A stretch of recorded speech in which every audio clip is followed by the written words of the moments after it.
Bueno, muy buenos días, muy buenas tardes, Mauro, ¿cómo estás? Muy bien, por aquí. ¿Cómo estás tú? Saludos desde aquí Bueno, de bueno, Málaga. aquí, qué bueno, feliz aquí desde la ciudad de Panamá con una mañana bastante lluviosa, no sé si se ve atrás un poquito mi fondo. Como decimos aquí Algo en se ve Panamá, aquí. llueve un día sí y otro también. Ah, no, acá estoy en la Costa del Sol, así que ya ver llover, ya no sé, que pasarán un par de meses hasta que a que me vuelva a tocar el evento. Qué bueno, qué bueno. Bueno, Mauro, este ya es nuestro segundo encuentro. Estoy sumamente entusiasmado de poder compartir contigo el día de hoy información importantísima, relevante para todas las personas que nos acompañan en la mañana de hoy. Qué bueno, qué bueno. Bueno, Juan Carlos, vamos al hueso porque la verdad tengo ganas de esta vez ir directo al tema, así que te voy a dar la palabra a vos, voy a estar tranquilito yo acá un poquito por detrás, escuchando principalmente y aportando a un poquito ahí. Un saludo para todos. Perfecto. Bueno, muchísimas gracias a todos los que nos acompañan en el día de hoy. Hoy tenemos un tema que prácticamente todos los días toma más relevancia en el mundo de la ciberseguridad. Y vamos a hablar de la cadena de suministro, o lo que llamamos en inglés lo que llamamos en inglés el chain supply. Y realmente, Mauro, cuando escuché el nombre que le pusimos a esta presentación, de eso de que nada sirve blindar la puerta cuando nosotros prácticamente le entregamos la llave al mensajero sin un debido control. Eso de verdad me encanta el nombre que le pusimos a esta presentación del día de hoy. Agradezco al equipo también creativo de ambas partes también que estuvieron ahí colaborando para ese título. Avanza nomás. Contame un poquito. Estuviste un poco ocupado en estos últimos tiempos. Contame qué estuviste haciendo.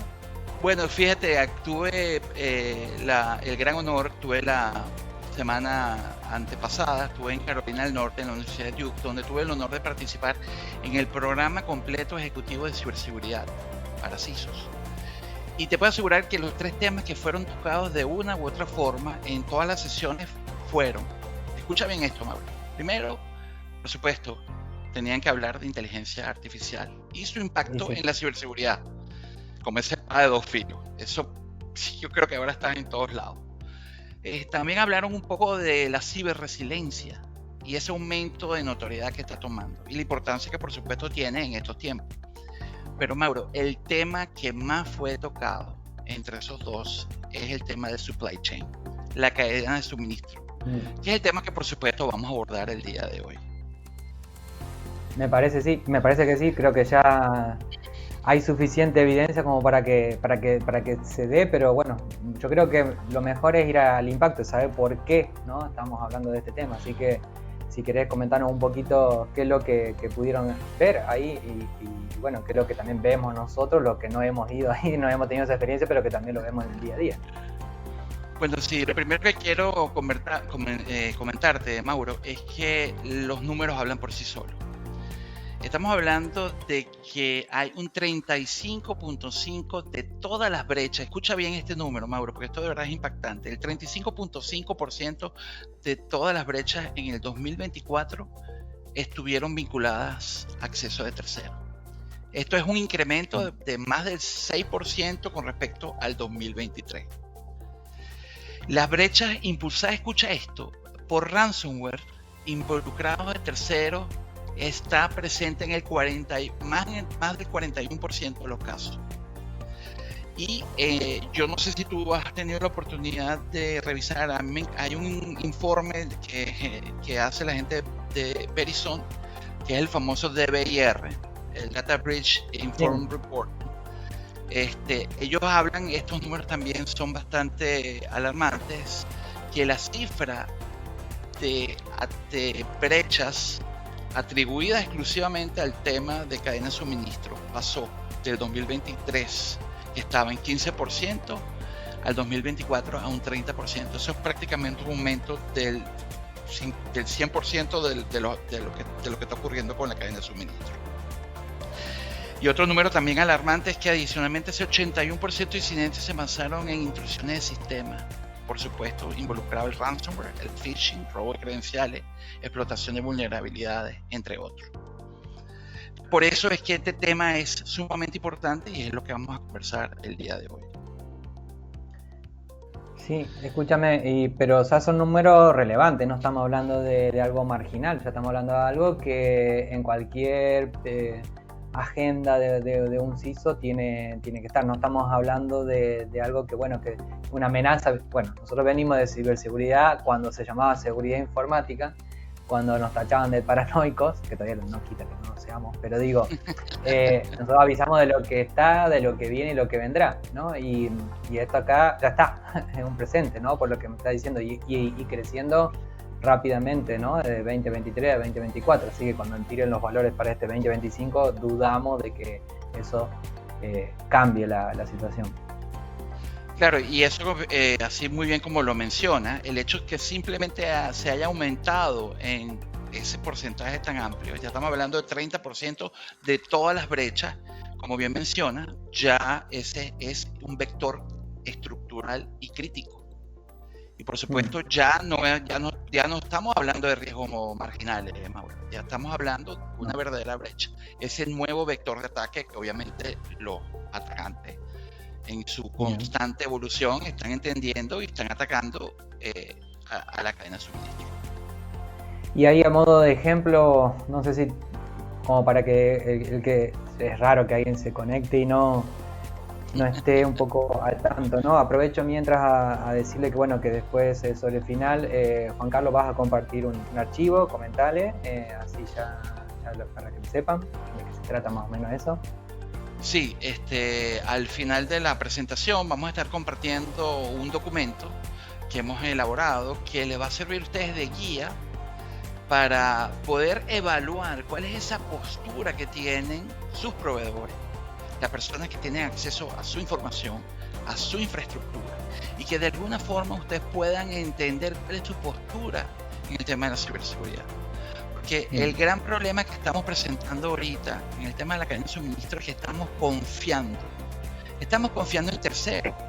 Le estamos entregando esa llave para que entre en nuestra infraestructura, para que tenga acceso a nuestra información, y no estamos realizando los debidos controles o supervisión de esos terceros a los cuales entregamos la información. Y a mí me gustó mucho un comentario que tú hiciste de los bastidores, de que esto es súper complejo, pero no solamente para las empresas grandes, para las empresas pequeñas, para las empresas medianas. ¿Cómo nosotros realmente podemos controlar a otras instituciones, organizaciones, contratistas, personales independientes que contratamos para que tengan acceso a nuestra información? Eso es un gran reto. Más que cómo, sí. Y más que cómo es, sí podemos. Sí podemos. Te lo voy a tirar un nivel todavía más. Sí podemos, ¿no? Poder controlar todo en estos tiempos, ¿no? Donde la complejidad no es la propia, sino también la que nos toca, no voy a decir la heredada, porque no es la heredada, pero la transferida, ¿no? Un poco todo eso de que nosotros también tenemos nuestro ámbito de control, cada vez se reduce más dentro de lo propio y cada vez dependemos de terceros, porque al fin y al cabo ya veníamos hablando desde las primeras ISO, ¿no? Desde la posibilidad de que evitar el riesgo era difícil, de reducir, mitigar, qué sé yo, pero también era un poco de transferir el riesgo. Entonces después vamos a hablar un poquito de ver qué cambió en este último tiempo como para que esto que ya existía y se te venía dando, pero actualmente no. Entonces, no sé si tenés algún caso o algo que quisieras mencionar, algún ejemplo digamos, como para que está un poquito ahí a lo mejor, no tanto con la noticia, sino bajando la cabeza con el día a día y enfrentando estos desafíos que quieras compartir. Bueno, ahí tenemos casos relevantes, Mauro. Tenemos, por supuesto, el caso de SolarWinds en el 2020, el caso de Movit en el 2023 y, por supuesto, el más reciente, el mismo caso de CrowdStrike. Si quieres, podemos mencionar brevemente para los que no recuerden, porque a veces tenemos memoria corta. El caso de SolarWinds 2020, atacantes, y aquí dicen presuntamente estatales, comprometieron esos sistemas de actualización del software Orion de SolarWinds. Esa era una herramienta que se utilizaba por miles de empresas y gobiernos para el tema de transferencia de archivos, para compartir archivos. Y ese ciberataque a SolarWinds fue a la cadena de suministro. Eso hizo que en la implementación de las actualizaciones de ese software viniera un troyano que luego los atacantes utilizaron para comprometer información. El impacto, pues, por supuesto, se inyectó ese código malicioso en una actualización legítima del proveedor, afectando, se estima que aproximadamente unas 18.000 organizaciones, y eso incluía agencias gubernamentales en los Estados Unidos y en otros países. Por supuesto, aquí estamos hablando de que esto no fue una falla técnica aislada. Fue que, por supuesto, se puso una confianza ciega en un proveedor que tenía acceso privilegiado sin el monitoreo suficiente a la información de sus clientes. Entonces, ¿tú recuerdas ese caso? Ese caso fue emblemático. Emblemático y sorprendió, vamos a decir. Eso es 2020, eso sorprendió. ¿Cómo puede ser que pase una cosa así? Eso fue 2020, pero comentabas otro caso también y eso ya es 2023, 3 años después. Es decir, sí, el caso de cada vez la memoria más corta, pero en 2023 pasa otra vez que algo que nos debería sorprender, pero ya no tanto. Pero no, bueno, comenta el segundo. Bueno, en el caso de Moovit, estamos hablando de que el 28 de mayo de 2023, una vulnerabilidad de Zero Day, que fue usado, pues esta herramienta Moovit, se utiliza en cientos de organizaciones a nivel mundial, y gobiernos también y grandes empresas. Fue explotada por el grupo CL0P para robar datos y credenciales. Luego de que un cliente, y además esto fue súper interesante porque la detección no le hicieron equipos de ciberseguridad, le hizo un cliente porque detectó una actividad inusual. Y esta vulnerabilidad de día cero, además porque es una de estas vulnerabilidades que son las más peligrosas porque nadie las conoce hasta que son explotadas, atacó los servidores públicos mediante inyección de SQL. Y eso, por supuesto, facilitó el robo no autorizado de archivos. Y esto, pues, afectó a entidades financieras, educativas y de salud a nivel mundial. Aquí estamos hablando de una herramienta de tercero usada para proteger los datos, que se convirtió en la puerta de entrada a lo que nosotros conocemos como un desastre.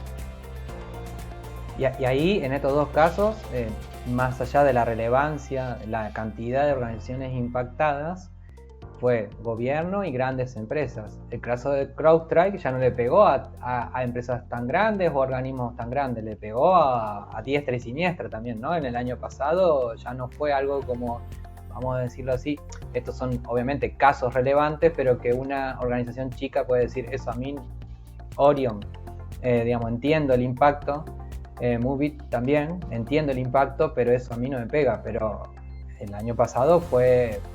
Nosotros veníamos hablando, a veces, como digo, ¿no? Nosotros siempre nos poníamos con el caso de WannaCry, ¿no? De que era algo llamativo porque teníamos a quién apuntarle, ¿no? A WannaCry, que esto, que lo otro, y nos pega un caso como el de CrowdStrike el año pasado y ahí no teníamos a nadie, no teníamos al enemigo a quien echarle la culpa, a decir que era el culpable y sin embargo fueron cuántos cientos de miles de organizaciones afectadas, usuarios y bueno, la pérdida y todo, y era de alguien de extrema confianza prácticamente dentro de las herramientas de ciberseguridad, con quien prácticamente la mayoría iba a poner las manos y el brazo y el cuerpo en el fuego, ¿no? Entonces eso también fue como un impacto grande. Y lo interesante de esto, Mauro, fue que fue una actualización defectuosa en su agente de seguridad Falcon, ¿no? Y esto afectó, dicen los extendidos, porque estos números al final nunca lo saben realmente, que se afectaron más de 8 millones de equipos a nivel mundial. Pero esto afectó líneas aéreas, todo tipo de empresas que utilizaban, por supuesto, estos servicios. Y la afectación fue enorme. Yo me acuerdo de eso, los blue screen, las pantallas azules de la muerte estaban por doquier. Todo el mundo mandaba la foto. De verdad que el impacto fue devastador. Y estamos hablando ni siquiera de un ataque, estamos hablando de un defecto, de una actualización. ¿Cuánto vulnerable que somos? O sea, es decir, dependieron muchísimas organizaciones de un proceso deficiente de actualización de un fabricante. De un fabricante afectó a nivel mundial. Entonces la pregunta es, ¿y ahora qué? ¿Qué hacemos, Juan Carlos? Porque también hasta ahí estamos tirando, como siempre, en el principio de toda charla de ciberseguridad, las malas noticias, los casos, las estadísticas, pero ¿qué podemos aportar nosotros para darle algo de esperanza hacia la gente, ¿no? ¿Qué es lo que vos pensás al respecto? Bueno, yo creo que lo principal acá es entender que el riesgo existe. Y por Bien, supuesto, lo no podemos primero. eliminarlo. Lo único que podemos hacer es tratar de mitigarlo. ¿Y cómo nosotros podemos mitigarlo? Tratando de entender, primero, qué estamos dándole acceso y a quién y en qué forma. Y aquí debe haber una validación y una auditoría previa y constante. Esa famosa frase de conoce tu proveedor, pero no solamente de las empresas que ya tenemos, sino las que estamos por contratar. Muy importante establecer los mínimos accesos que requieran estos proveedores para trabajar en nuestra infraestructura. Aquí estamos hablando de establecer accesos temporales, monitoreo constante y documentado. Esto, Mauro, no es negociable. Si alguien va a tener acceso a mi infraestructura, ese acceso debe estar monitorizado, debe estar controlado. Porque si yo tengo un servicio que corre de lunes a viernes y yo tengo un reporte de que ese proveedor se está conectando un domingo a las 9 de la mañana, eso es una actividad inusual. Y eso, por supuesto, al menos que no exista una ventana de mantenimiento o no exista otros elementos, tiene que levantar una alerta. Pero además de eso, si ese proveedor tiene que solamente trabajar de lunes a viernes, si se está conectando un domingo, entonces obviamente no estamos discriminando los horarios en que ese proveedor se puede conectar. Entonces ahí es parte de nuestra responsabilidad. Entonces es un elemento bastante complejo, bastante complejo. Yo creo que es importante también establecer entrenamientos básicos en ciberseguridad y que estos entrenamientos básicos de ciberseguridad, y nosotros somos unos grandes defensores de la awareness, no solamente están del lado de nuestra organización, sino del lado de nuestros proveedores. Pregúntale, ¿cómo tú estás entrenando a tu personal? ¿Cómo tú consideras que tu personal sea el personal idóneo? Pero ahí, bueno, hay muchos grises, ¿no? Que empieza porque acá, claro, lo que pasa es que en cadena de suministro es como que no es esa barrerita que teníamos hace 20 años, ¿no? De seguridad física, que si el switch, que si es por Mac o por lo que sea. Eso fue historia, ¿no? Ahora ya estamos hablando de límites muy difusos. Recuerdo hace muchísimos años cuando estábamos certificando a una organización con 27001 y a nosotros lo que nos costaba era no solamente explicar a los técnicos, sino también a niveles gerenciales. El caso era muy específico. Hoy en día nos agarramos la cabeza cuando yo digo este caso, pero no quiere decir que no esté pasando acá, ¿no? Era directamente un port forward directo desde afuera que pegaba sobre el tema de administración de la parte del aire acondicionado, básicamente del data center. Y no había forma de hacerle entender de que eso ahí no había nada de control, porque directamente era un port forward al cual accedía un tercero y que llegaba ahí y que no, esto que vos me estás diciendo, sí, control de acceso, que domingo, no, ¿qué control de acceso? O sea, esto es un port forward, entra quien quiere, cuando quiere, como quiere y desde ahí pivotea para donde quiere. Obviamente sabíamos encima, además, que era vulnerable, que obviamente no le importaba nada a ese tercero. Entonces también un poco eso pasó hace mucho tiempo, ya hace como 15 años, pero digo, no me sorprendería ver esto tranquilamente en una pyme, tener que volver a tener esta discusión con una pyme. Y ojo con las empresas medianas. Y otras cosas también es con las empresas medianas grandes también, cuando obviamente a lo mejor un port forward no, pero cuando decís, no, esto que el acceso, que lo otro, nosotros nos toca obviamente trabajar con organizaciones y, por decirlo así, por ejemplo, a lo mejor tener que sincronizar un Entra ID y cuando sincronizás el Entra ID no podés entender la cantidad de accesos que hay ahí y que no están claramente discriminados, porque también muchas veces ese acceso que vos estás diciendo queda mezclado con los empleados, vamos a decir, normales de la empresa. No son ni normales ni no normales, pero los empleados de la empresa. Y ahí vienen los límites difusos. ¿Cuándo considerás que es un personal de la empresa?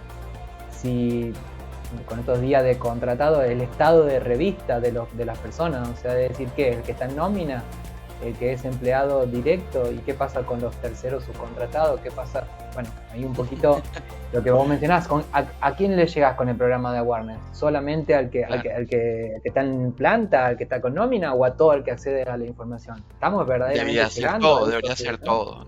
Y a mí me da mucha risa cuando hablamos de esa contratación y subcontratación y la subcontratación de la subcontratación, y me recuerdo las muñequitas estas rusas, las matioscas, ¿sabes? Que Sí. tiene una muñequita dentro de otra, dentro de otra, dentro de otra, y adentro es donde viene el ataque, viene el payload.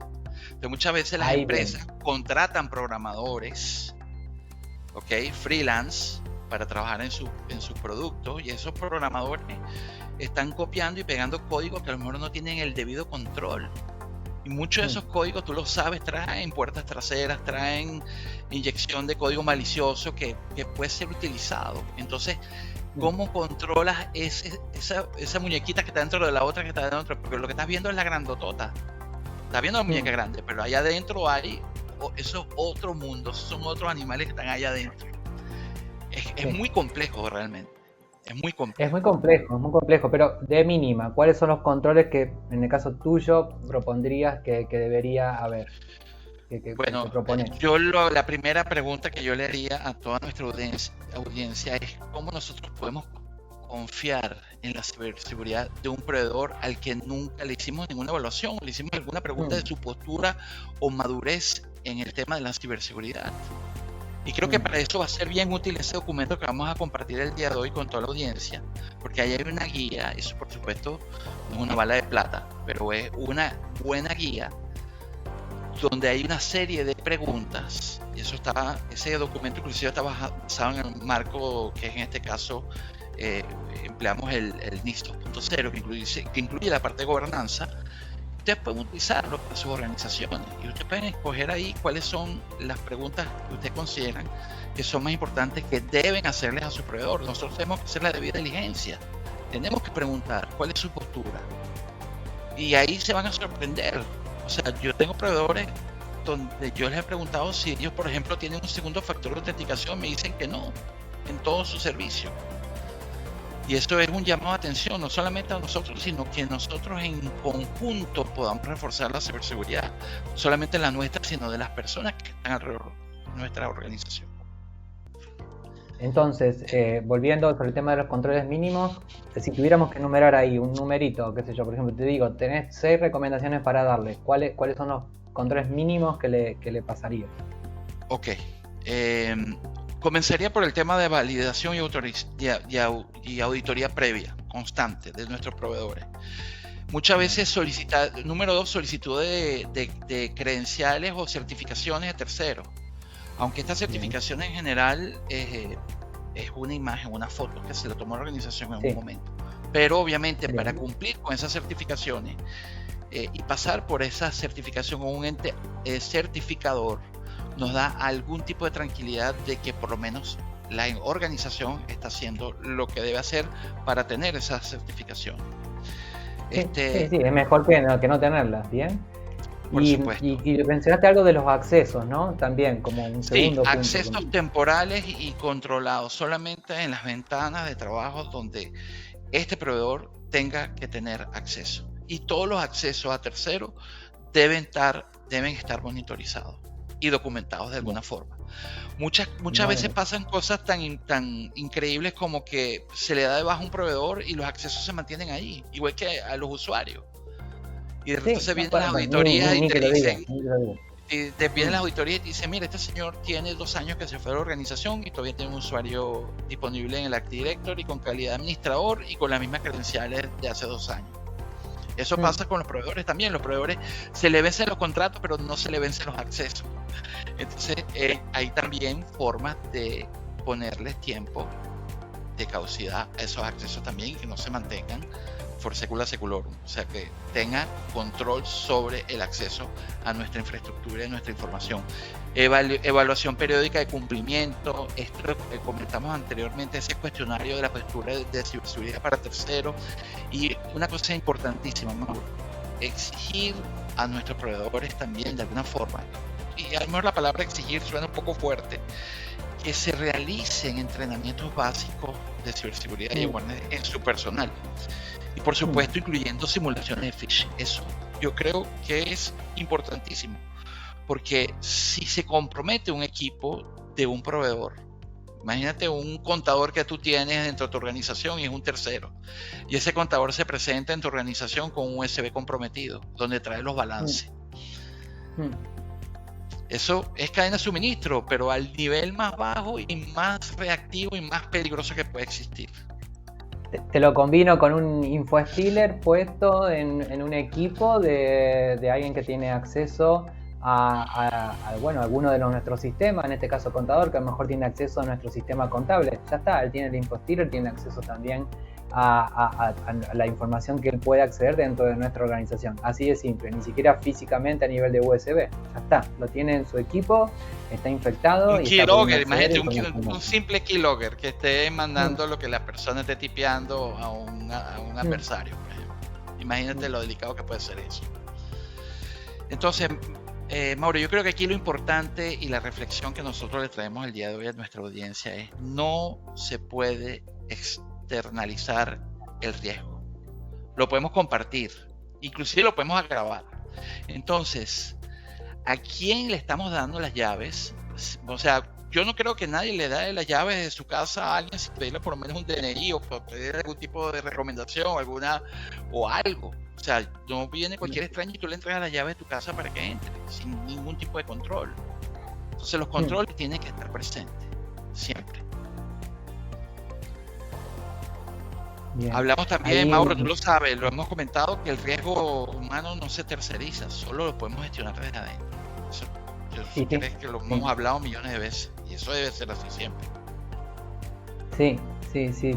Igual yo veo que también, de alguna manera, también como conclusión es que cuando el enemigo es un ciberdelincuente, un hacker, como pasaba antes en las noticias, ¿no? Un hacker que hackeaba algo en particular, como vemos en las películas y todo, como que es atractivo y es lindo de hablar y como que se gastan los esfuerzos y cuando se piden los presupuestos, es como que de alguna forma un poco más de alguna forma más emocionalmente fácil de gestionar. Cuando estamos hablando de esto, de que el riesgo humano no se terceriza, se gestiona desde adentro, ya cuesta, porque a muchas organizaciones todavía le cuesta entender el tema del impacto del riesgo humano en la estrategia de ciberseguridad. Imagínate cuando estamos hablando del impacto del riesgo humano que tiene un tercero sobre nosotros, ¿no? Porque verdaderamente nosotros no nos dedicamos a entrenar a ese personal que no es nuestro en cuestiones mínimas para acceder a nuestra información. O sea, que al fin y al cabo que no puede decir, no, yo no voy a tomar ese entrenamiento porque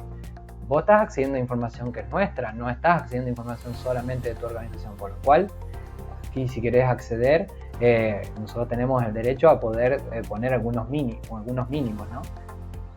Sí. Y bueno, finalmente queremos hacer este llamado a acción final. Revisen por favor hoy mismo la lista de accesos externos a su sistema, infraestructura y data. Pregúntense ustedes mismos quiénes realmente necesitan esos accesos, quién los controla y quién los supervisa, quién los monitorea. Tenemos que cuestionar, preguntar, interpelar, conocer, desconfiar en el buen sentido de la palabra de tu proveedor. Aquí no se trata de desconfiar de todo el mundo, pero sí tenemos que estar atentos a que estamos dándole entrada a personas y a organizaciones a nuestra infraestructura, a nuestra data y a nuestra organización. Es importante que no basta solamente con auditar a los proveedores directos. Tenemos que entender esa cadena completa, que también incluye lo que bien mencionaste, es importantísimo, a los subcontratistas. ¿Qué están utilizando ellos? ¿Qué herramientas? Porque, insistimos, no se puede delegar el riesgo. Porque cuando la brecha ocurre por culpa de un tercero, lo que se está afectando es la reputación de nosotros. Inclusive cumplimiento legal, Mauro. Aquí también implicaciones legales también. Porque al final de todo sigue siendo nuestra responsabilidad, indiferentemente que un tercero sea el atacado. Entonces aquí hablamos de lo que siempre vamos defendiendo, el tema del awareness con gestión de tercero. Eso es tener lo que llamamos una defensa moderna. Sí.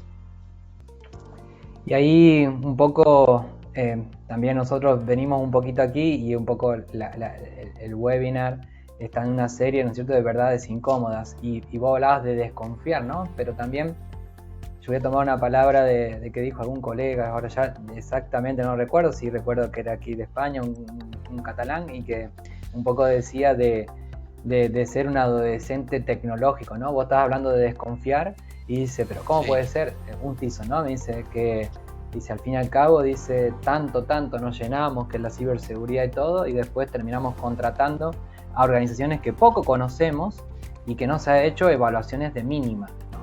Entonces, ahí, bueno, anticipo un poquito también, después vamos a hablar del próximo webinar que vamos a salir en conjunto. Sí. Voy a lanzar un post en una publicación en LinkedIn también, un poco como, no es una evaluación de ciberseguridad, vos lo que vas a pasar en el archivo es una evaluación específica para esto de cadena de suministro. Yo voy a ir un pasito antes. Vas a contratar a cualquier organización. ¿Cómo haces para elegir a una organización u otra en las etapas iniciales, cuando empezás en la parte de arriba del embudo? O sea, cualquier cosa vale. Conoce a tu proveedor. Vale que tenga... Conoce a tu proveedor. Pero de mínima, estoy hablando de mínima, cuestiones de mínima para una organización que a lo mejor va a llevar adelante tu ciberseguridad, sea un partner o sea un fabricante de ciberseguridad. Estás haciendo los controles de mínima, no estoy hablando de controles de ciberseguridad. Me refiero cuando entras al sitio web o mirás en su LinkedIn, nada más que eso. Y bueno, comentar un poquito... Una cosa tan simple como hacer una llamada, pedir referencia. Llamar a otros clientes que tenga y preguntarle, así como igual uno hace con un empleado que está contratando y llama y pide referencia de sus trabajos anteriores. No estamos haciendo eso con los proveedores. ¿Quién se toma el tiempo de llamar a otro cliente y preguntarle cuál ha sido tu experiencia con este proveedor? Eso es fundamental en el área de conocer a tu proveedor. Bien. Juan Carlos, ¿de qué hablamos la próxima vez? ¿Qué proponés para la próxima? Más o menos vamos a tirar ahí a mediados de agosto. ¿Qué es lo que proponés? Bueno, mira, yo creo que el tema de la ciberresiliencia es fundamental. Ese arte de mantenerlos firmes antes, durante y después de un ataque, creo que va a ser fundamental. Podemos tocar ese tema, me gustaría que lo abordáramos. Así que vayan anotando por ahí. En agosto tendremos nuestro próximo Cyber Tuesday y hablaremos de ese tema tan importante. Dale, bárbaro. Ahora les va a llegar una encuesta cuando Por termine favor. aquí el webinar. Le pedimos que la complete, para nosotros es importante, y también un poco ahí se pregunta sobre los próximos temas en los cuales quisieran participar, más cuestiones de la dinámica de la charla y demás. Bien. Bueno, Juan Carlos, te agradezco por tu tiempo y por el respeto también a los asistentes. Yo te quiero saludar y bueno, vamos a seguir en contacto obviamente y seguimos el diálogo que tenemos fluido, intercambiando y bueno, dejando ver un poquito nuestros pensamientos a través de estos webinars. Claro. y bueno, compartir esa experiencia que tenemos colectiva. Te mando un abrazo. Perfecto. Vale. Saludos para todos. Feliz día o tarde a todos y nos vemos en el próximo webinar. Dale, chao.